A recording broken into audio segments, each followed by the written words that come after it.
भलाई कर भला होगा, बुराई कर बुरा होगा। कोई देखे न देखे पर खुदा तो देखता ही होगा। ये परम सच्चाई है। भलाई करो भला होगा, बुराई करो बुरा होगा। कोई देखे न देखे पर खुदा तो देखता होगा। भलाई क्या है और बुराई क्या है, ये बिल्कुल साफ है। अपने मनेंद्रियों को चंचल करना और दूसरों को तकलीफ देना बुराई है। अपने मनेंद्रियों पर संयम करना और दूसरों को सुविधा देना, किसी के मार्ग में रोड़ा ना अटकाना, बन सके तो सुविधा देना, यही भलाई है। अपने मनेंद्रियों का व्यवहार ही केंद्र है भलाई बुराई का। आदमी अपने लिए बुरा होता है तब बाहर बुरा करता है, अपने लिए भला होता है तो बाहर भला करता है। चोर होकर लोग चोरी करते हैं, बेईमान होकर बेईमानी करते हैं, दुखी होकर दुख देते हैं। मन क्षुब्ध है इसलिए कटु वचन निकलता है। पहले दुखी हैं फिर दूसरे को दुखी करते हैं। हम जो कुछ करते हैं कोई देखे ना देखे खुदा तो देखता है। खुदा देखता है तो ये मुर्दा होकर के क्यों बैठा है, क्यों नहीं पकड़ करके ठीक कर देता है, ये तर्क है। डांका के लिए मीटिंग लोग किए डाकू और डांका डालने जा रहे हैं और खुदा देख रहा है तो रोकना चाहिए और देखा करे। वो डांका हो तो खुदा के देखने का क्या मतलब होता है। और दुनिया में जितने अत्याचार होते हैं सब होते हैं, खुदा देखता है और कुछ नहीं कर पाता है, तब खुदा का देखना क्या हुआ। खुदा स्वयंभू आत्मा है और हर इंसान जो कुछ करता है वो खुद देखता है। कोई देखे न देखे मेरी अंतरात्मा देखती है और जो कुछ है उसका छाप पड़ता है, उसके संस्कार पड़ते हैं, उसकी रिकॉर्डिंग होती है और उसका फल होता है। कोई रोकने वाला नहीं है, इस बात को समझने की जरूरत है। ईश्वर सब जानता और देखता है, ये हम कहते हैं तो ये सर्वथा सच नहीं है, सर्वथा झूठ नहीं। भावुकता से हम मानते हैं कि ईश्वर कहीं बैठा वो सब देखता है।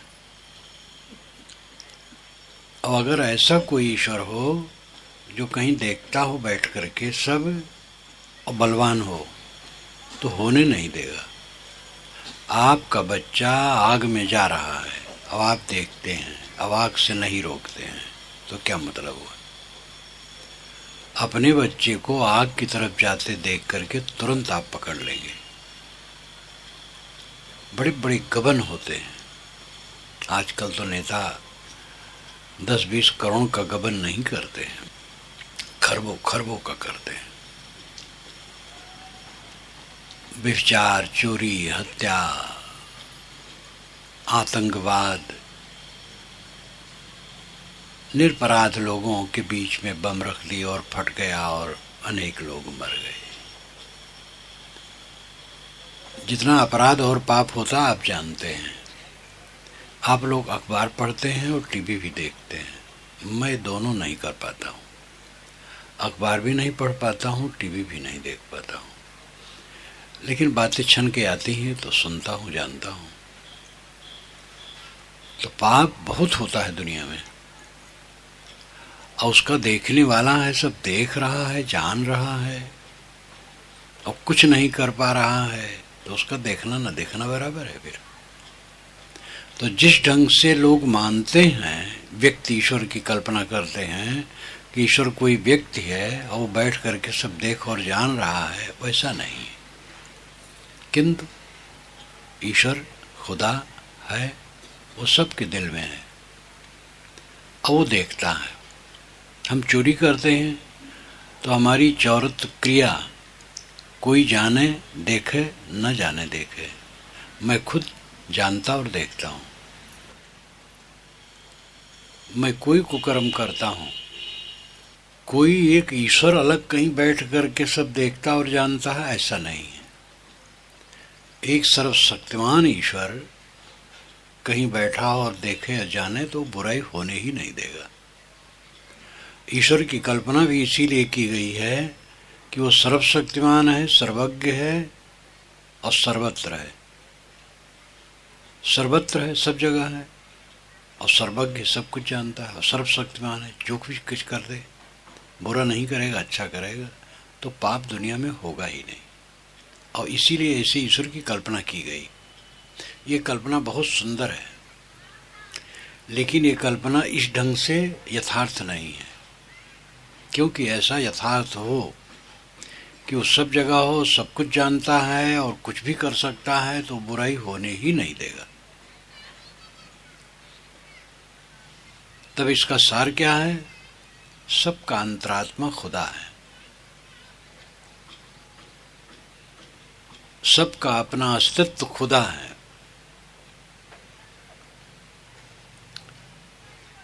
और वो सब कुछ जानता है। जो अपनी क्रिया है वो सब जानता है। हम और आप सब कुछ जानते हैं जो अपना करते हैं, और उसका सबका रिकॉर्डिंग अंदर में होता है। जो हम सोचेंगे, बोलेंगे, करेंगे, उसकी सब की रिकॉर्डिंग अंदर में चलती है। ये ईश्वर का लिखना है और इसका परिणाम होना है, पक्का। सोच लो अंजाम क्या होगा, परिणाम क्या होगा। अभी तो जोश में कर रहे हो, कह रहे हो और सोच रहे हो, लेकिन परिणाम क्या होगा। लड़ रहे हो, झगड़ रहे हो, लूट रहे हो, खसोट रहे हो, इंद्रियों को उत्तेजित कर रहे हो, लेकिन परिणाम क्या होगा। परिणाम बुरा का बुरा, अच्छा का अच्छा, और सब के अंदर में उसकी रिकॉर्डिंग चलती है। जो कुछ सोचो, बोलो, करो, सब लिख जाता है। उसमें कोई अक्षर नहीं है, लेकिन ऐसी रिकॉर्डिंग है कि वो खराब नहीं होती है। कागज, पुस्तक सड़ और जल सकती है और उसका लिखा मिट सकता है, लेकिन मन में अच्छे बुरे कर्मों के संस्कार जो लिखे जा रहे हैं वो न सड़ेगा न जलेगा, वो स्थिर रहेगा और उसका परिणाम भोगना पड़ेगा। कितना महत्वपूर्ण जीवन है आपका, कितना आपका मन महत्वपूर्ण है, ये शरीर कितना महत्वपूर्ण है और कितना खतरनाक है। किसी के साथ कुछ रहेगा? अरबपति, खरबपति, कंगाल है, कुछ नहीं, देखने भर का और कुछ नहीं। जब उसको रोग सताएगा, करोड़पति बना बैठा रहे, सड़ता रहेगा। शरीर छूटने का टाइम आएगा, करोड़ पड़ा रहे, वो मर जाएगा, कुछ नहीं रहेगा। देखो अटल जी बदहवासी में पड़े हैं। भारत बड़ा जनतंत्र विश्व में है, जनसंख्या भी बड़ी है, संपन्नता भी हो रही है, और उस देश का वो बरसों बादशाह था। उसकी कलम से खरबों खरबों रुपए का योजनाओं में वारा न्हेरा होता था। अब आज वो बदहवासी में पड़ा है, कुछ नहीं जानता। अकेलापन, अकिंचनता और समर्थता, ये तीन बातें आनी हैं। संत लाओत्से कहते हैं, लाओत्से क्या कहते हैं, एक पुस्तक है, इन पुस्तकों में आप देखें, वो कहते हैं कि कोई कैसा भी हो, ये तीन बातें घटना पक्का है। अकेलापन, अकिंचनता, असमर्थता, अंत में आना है। देखो अटल जी का उदाहरण हमें इस समय ज़्यादा आता है। वह अकिंचन है, उनके पास कुछ नहीं है, दवाई पानी धरा होगा बस। अब असमर्थ हैं, वे अपना कुछ कर भी नहीं पाते हैं। अब अकेले हैं, अकेले पड़े हैं। कोई नौकर चाकर होगा सेवा करने वाला, अकेले पड़े हैं। ये दशा आनी है सबको, और सबका सब कुछ विसर्जित होना है। तो जोश में पड़ करके जो हम कर रहे हैं, अपने मनोन्द्रियों को चंचल कर रहे हैं, इसका परिणाम क्या होगा? ये खेल तमाशा की चीज नहीं है। जीवन बहुत मूल्यवान है। एक एक पल इसको बहुत संभाल करके जीना चाहिए। इसी जीवन में परम शांति का अनुभव हमारे चित्त में होना चाहिए।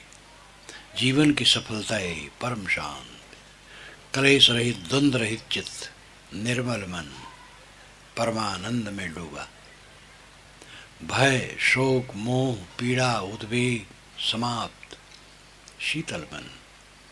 किसी के लिए दुर्भाव नहीं, किसी के लिए ममता नहीं, किसी के लिए बैर नहीं, किसी के लिए क्लेश नहीं, कोई आकर्षण नहीं, उद्वेग शून्य मन। ये जीवन की ऊंचाई है। मत नाना है। कल्याण मार्ग में चलने वाले नाना मत में लोग हैं, लेकिन इसमें विमत नहीं है। जो बात कही जा रही है इसमें एक ही मत है। कोई अल्लाह कहेगा, कोई राम कहेगा, कोई ईश्वर, कोई ओम, कोई ब्रह्म, कोई खुदा, कोई गॉड, कोई पूरब, कोई पश्चिम सिर झुकाएगा, कोई दाढ़ी रखाएगा, कोई चोटी रखाएगा। ये सब होता रहेगा, लेकिन इस विषय में दो मत नहीं, एक मत है। जो करो सो भरो। इसलिए विवाद वाली बातों में न पड़े, मत मतांतर की बातों में न पड़े। साहब ने कहा अल्लाह राम जियो तेरी नाई। अल्लाह राम वो दोनों कह देते, और यहाँ तो कहते हैं जियो तेरी नाई, तेरे जीव की तरह ही अल्लाह राम है और कुछ नहीं। जो घट घट में बैठा वही अल्लाह, वही राम है। मखलूक ही मजार खालिक है और इंसान अशरफुल मखलूकात है। प्राणी ही प्रत्यक्ष ईश्वर है और प्राणियों में मनुष्य सर्वश्रेष्ठ है। कहाँ परमात्मा खोजने जाओगे? खोज के कहीं मिला है किसी को? तीर्थों में छान डालो, पत्थर, पानी और पंडे और द्वंद्व, कुछ नहीं। जहां हो वहीं ईश्वर है, आपका अंतरतम ईश्वर है।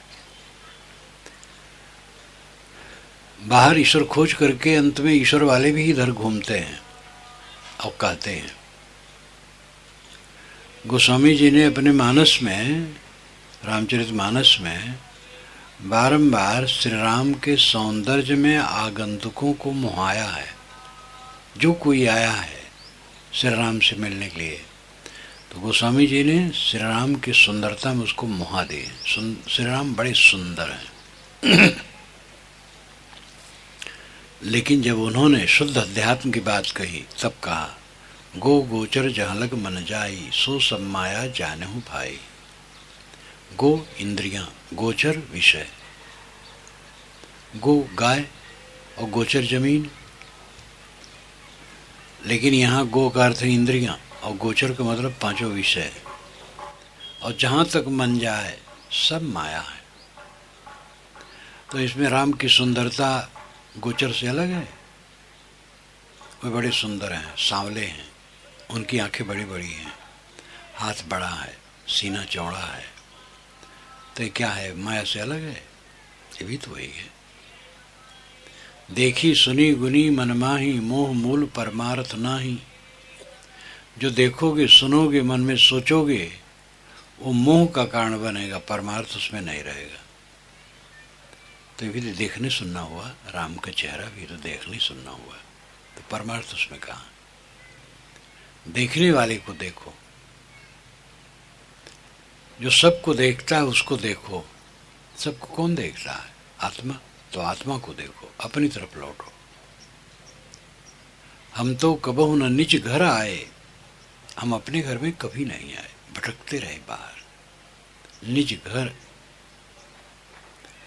अपना आत्म अस्तित्व ही अपना घर है। अपने घर में आओ, विश्राम पाओ। दिन भर आदमी घूमते घामते काम धंधा करते थकते शाम को घर में आता है, खा पी के सो जाता है, विश्राम पाता है। अगर कहीं घर न हो तो क्या दशा होगी। हम भटकते भटकते थक रहे हैं, अपने घर में नहीं आते हैं कि विश्राम करें। अपने घर में आना नहीं पड़ता, हम सदैव अपने घर में हैं, समझ जाएं, बस ठहर जाएं। बाहर के घर में पहुंचने के लिए आना पड़ता है, और भीतर के घर में पहुंचने के लिए आना नहीं पड़ता है। जहां हो वहीं आपका घर है। मन शांत हो गया, अपने घर में पहुंच गए। अपने घर में पहुंचने के लिए चलना नहीं है, रुकना है।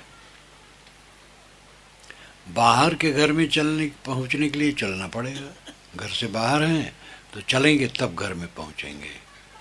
और जो अपना आत्मा का घर है उसमें चलना नहीं है, रुकना है। रुक जाओ, बस अपने घर में पहुंच गए। मन रुक गया, बस अपने घर में पहुंच गए। मन बाहर भटकता है तो घर से हम बाहर हैं।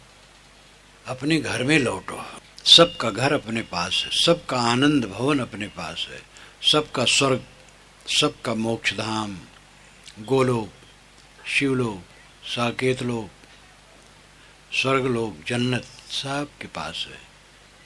ये भाषाएं हैं। कृष्ण उपासक गोलोक कहते हैं। कृष्ण जी गाय पालक थे, इसलिए कृष्ण जी गोलोक में रहते, वहां गाय हैं। ये सब रूपक मात्र है, कहीं आकाश में गोलोक नहीं है। ऐसे ऐसे सनकी त्यागी सदाचारी भारत में आज भी हैं जो मानते हैं कि कृष्ण गोलोक में सब समय रास करते हैं, सब समय वहां अखंड रास चलती है। और रास हो सब बकवास है। श्री कृष्ण महाराज ने कहीं रास नहीं की है। पराई स्त्री को लेकर के नाचना, आलिंगन करना, ये सब उन्होंने कभी नहीं किया है। ये सब बकवास पीछे के रसिक लोगों ने भक्ति में जोड़ दिया है।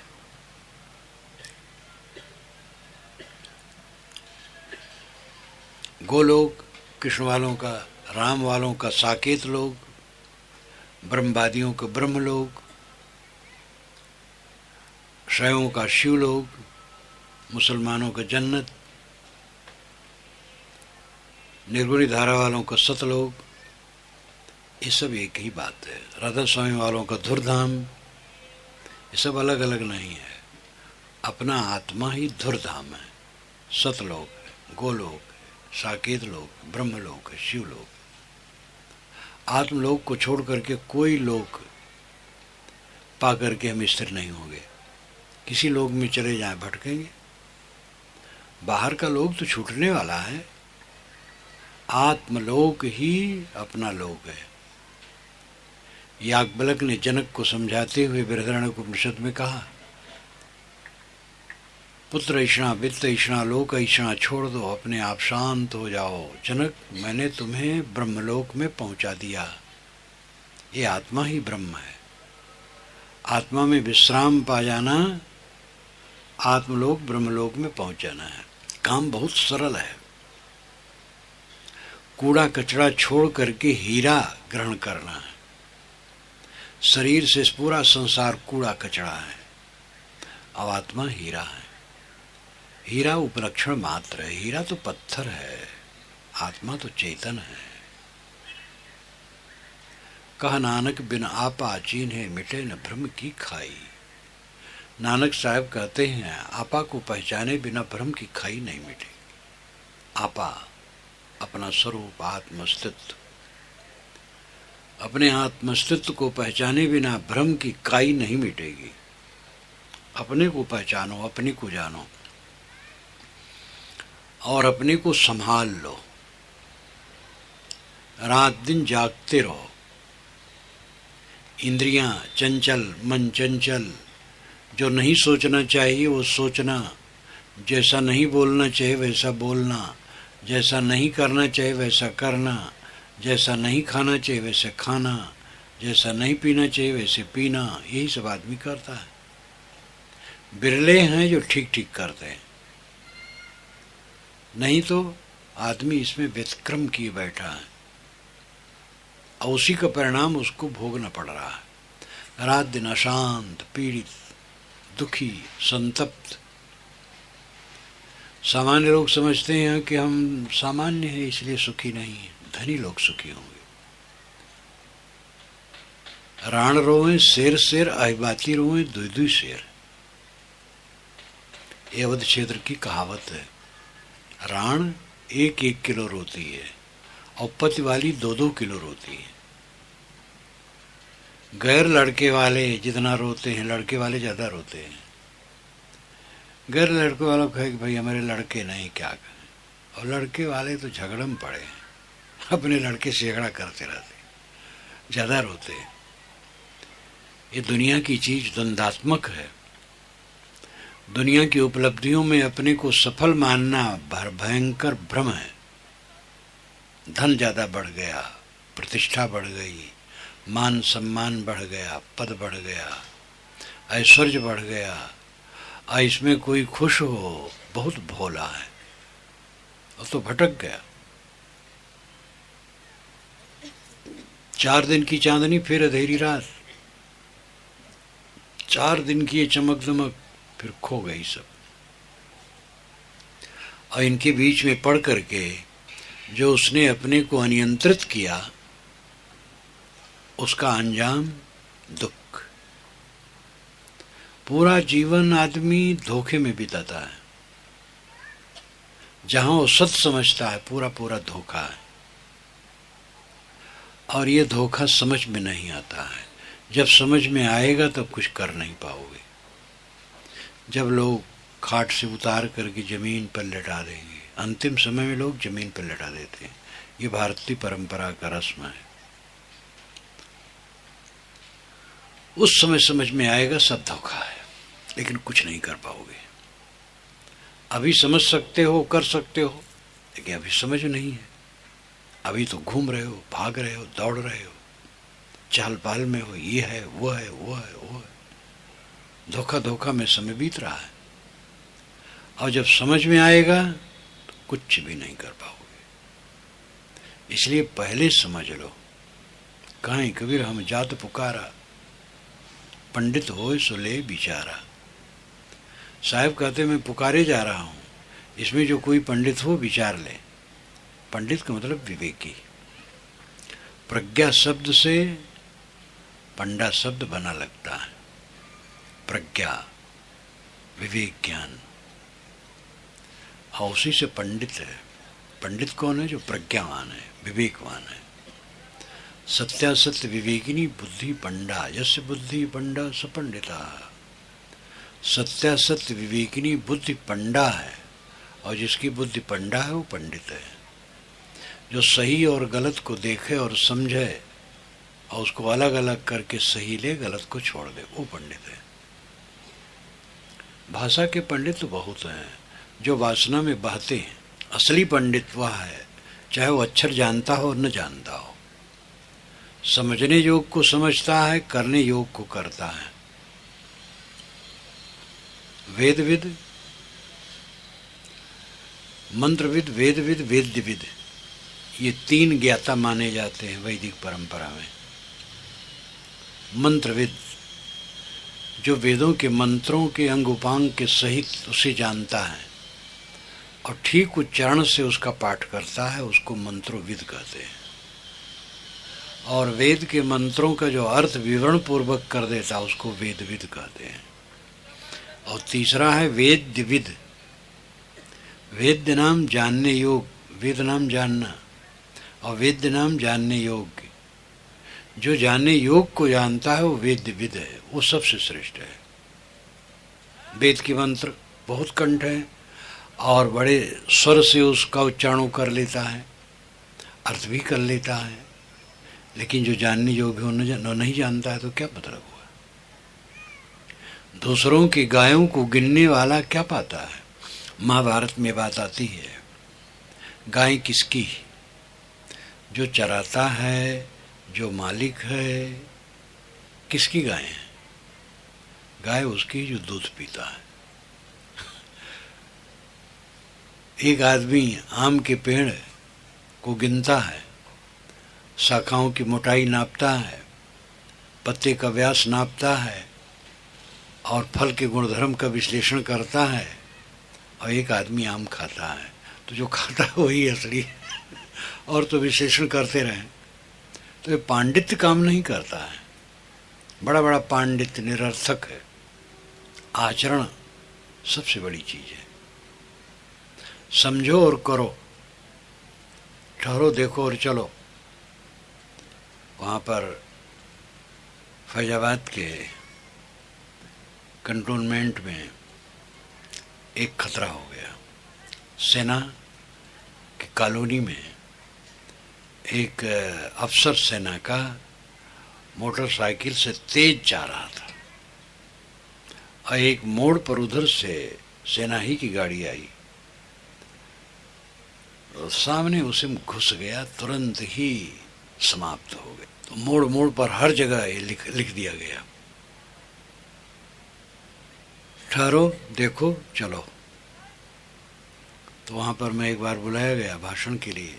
ये बहुत पुरानी घटना है, 40 बरस से भी शायद पुरानी हो। तो मैंने कहा भाई ज़्यादा क्यों ऐसा लिख दिया गया है? तो बतलाया कि ऐसी घटना घट गई है। अपने को देखो, सदैव अपने को देखो। क्या सोच रहे हो, क्या बोल रहे हो, क्या कर रहे हो, देखो।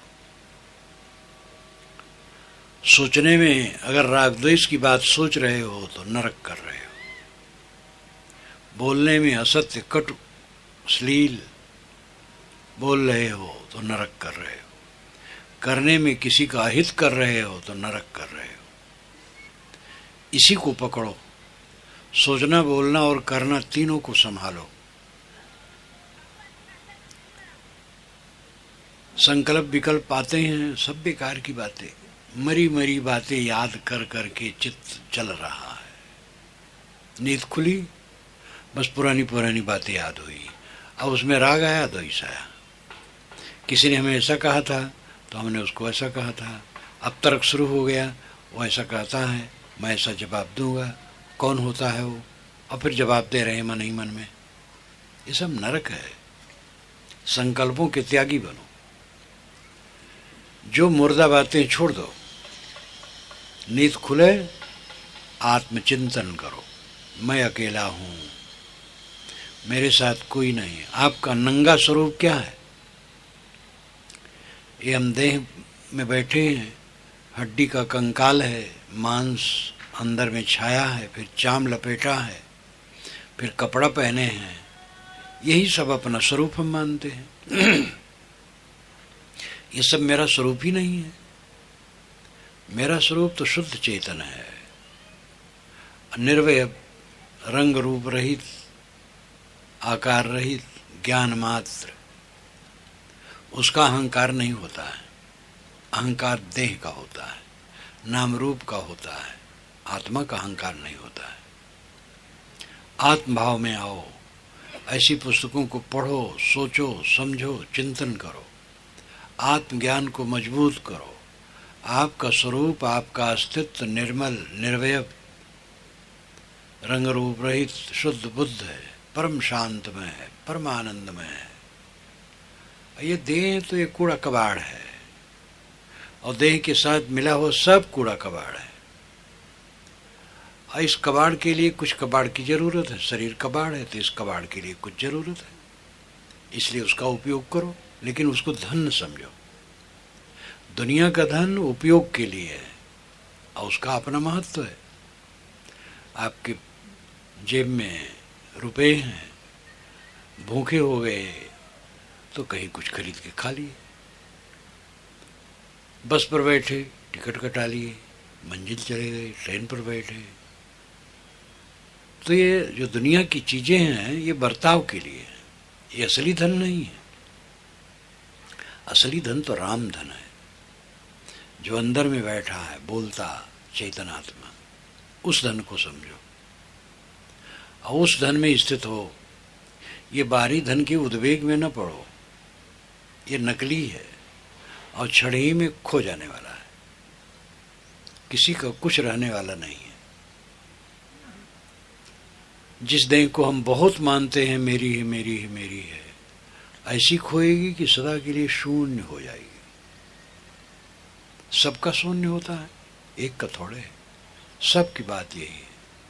हाँ सितम अपने ऊपर बात कुछ छेड़ी नहीं, बादशाहों के भी ये झंडे गड़े रह जाएंगे। ये केवल अपने ऊपर ही नहीं मैं कह रहा हूँ, बड़े बड़े बादशाहों के भी झंडे गड़े रह जाएंगे। एक बार दिल्ली में था, हर साल दिल्ली जाना होता है, तो लोकसभा भवन के पास हमारे भक्त का एक घर है, वहाँ जाना पड़ा। तो वहाँ जाने के बाद कहे साहब यही लोकसभा भवन है और राष्ट्रपति भवन है, सब है, तो ज़रा दिखा दें हमके। नहीं, हम देखो कि कहीं नहीं जाओ। कि साहब आप गाड़ी बैठे रहिए, बस ये लंबी चौड़ी सड़कें हैं, फील्ड है, सब जरा बस बैठे बैठे देख लीजिए। हम कहे चलो। तो गए। राष्ट्रपति भवन बहुत विशाल, प्रांगण बहुत विशाल। तो देखा झंडे झुके हुए हैं। मैंने कहा झंडे झुके क्यों हैं? तो कहे राष्ट्रपति का निधन हो गया। राष्ट्रपति का भी निधन होता है, चक्रवर्ती का भी निधन होता है। इकट्ठे कर जहां के जर सभी मुल्कों के माली थे, सिकंदर जब गया दुनिया से दोनों हाथ खाली थे। सब छूटना है। छूटने वाले संसार में रह करके हम कलह करते हैं, राग द्वेष करते हैं, चित्त का उद्वेग पालते हैं, अशांत रहते हैं। इस ढर्रे को छोड़ो, शांत के रास्ते पर चलो। सुबह नींद खुले, अपनी भूली हुई बात को याद न करो और दूसरे की भूली बात याद न करो। आपकी पत्नी ने कुछ कह दिया था, उसको याद न करो, याद आवे तो हटा दो। अब आपने भी कुछ कह दिया तो उसको भी हटा दो, शांत रहो। अपना कबाड़ दूसरे का कबाड़ नजरअंदाज कर दो। अपना भी कबाड़ है, दूसरे भी कबाड़ है। सब साथियों में से कबाड़ निकलता है। ये प्रपंच कबाड़ ही तो है। कबाड़ की याद न करो, कूड़ा कचरा की याद न करो, आत्मा की याद करो। आत्मा में रहो, मन को शांत रखो, सरल रखो, पवित्र रखो, शीतल रखो, उद्वेग शून्य बना दो, सह लो। साथी बराती जो कोई ऊंच नीच कहें सह लो, सिर झुका लो। पत्नी का सह लो, बच्चे का सह लो, छोटे भाई का सह लो, सबका सह लो। बड़ों तो सहा ही जाता, छोटों का भी सह लो। सह लो, अमृत हो जाओगे। झगड़ने वाला अपनी शक्ति को नष्ट करता है और कल्याण का काम में अवरोध करता है, और न झगड़ने वाला उसकी शक्ति सुरक्षित रहती है और वो कल्याण के काम में लगा रहता है।